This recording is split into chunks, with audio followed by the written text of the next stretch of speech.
Hello అందరికి. ఈ రోజు ఉదయాన్నే పెరటి తోటలోకి వచ్చాను. ఈ మధ్య ఎండ పెరుగుతుంది కదా, అంటే వేడి ఎక్కువగా ఉంది అనేసి ఉదయాన్నే వచ్చాను. ఉదయం ఎండకి చెట్లన్నీ అంటే పూల చెట్లన్నీ మెరుస్తున్నట్టు కనపడుతున్నాయి నాకు. ఇంకా బెండ చెట్లు కొంచెం చిన్న చెట్లైనా సరే కాపు స్టార్ట్ అయింది. ఇప్పుడే ఫస్ట్ టైం కోస్తున్నాను బెండకాయలు. ఇంకా వంకాయలు కాకరకాయలు కూడా ఉన్నాయి. 2 రోజుల నుంచి అసలు తోటలోకి రాలేదు. కొన్ని కూరగాయలు తీసుకొని వెళ్దాం కదా అని వచ్చాను.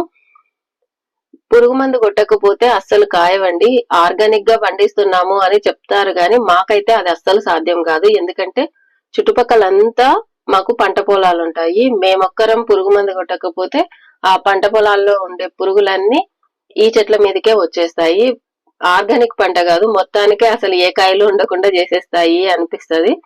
అందుకనేసి 10 రోజులకోసారైనా సరే ఖచ్చితంగా పురుగు మందు స్ప్రే చేస్తాము. కానీ ఇవి మార్కెట్ లో కొనుక్కొచ్చుకున్న దానికంటే కూడా టేస్టీగా అనిపిస్తాయి. ఎందుకంటే ఫ్రెష్ గా అప్పటికప్పుడు కోసుకొని పోతాం కాబట్టి చాలా బాగా అనిపిస్తాయి. హ్యాపీగా అనిపిస్తుంది నాకైతే. ఇంకా ఎప్పుడో దొరికినవి మునగ ఇత్తనాలు నాటానని చెప్పాను కదా, అవి రెండు రెండు నాటితే ఒక్కొక్క చెట్టు మొలిచింది. అందుకే రెండు రెండు నాటాను. వీడియో ఎలా అనిపించింది అనేది నాకు కామెంట్ చేసి చెప్పండి. Thanks for watching.